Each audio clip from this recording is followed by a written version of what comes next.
Mga kapuso, 250 pesos nga saka sa daily wage ginaduso sa grupo sang health workers sa Iloilo City. Si Zen Kilantang Sasan nakatuto.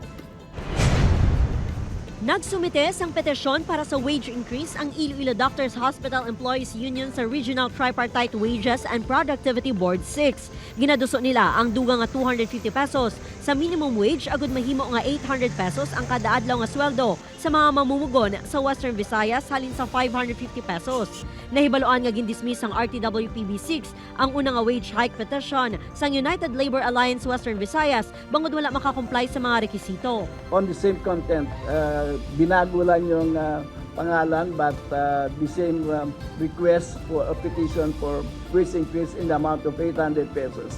So 250 pesos. Ginpahayag sang United Labor nga isa man sa nagpirma ang Employees Union sa unang nga petisyon. Sila ang nag-file na.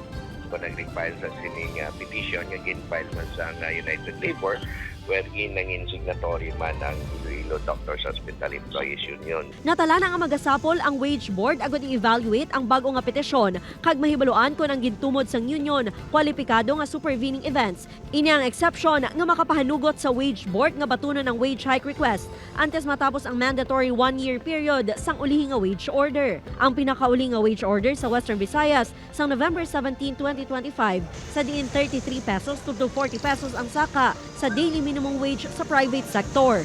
Upod kay Cirilo Randuque, Zen Kilantang Sasa, One Western Visayas.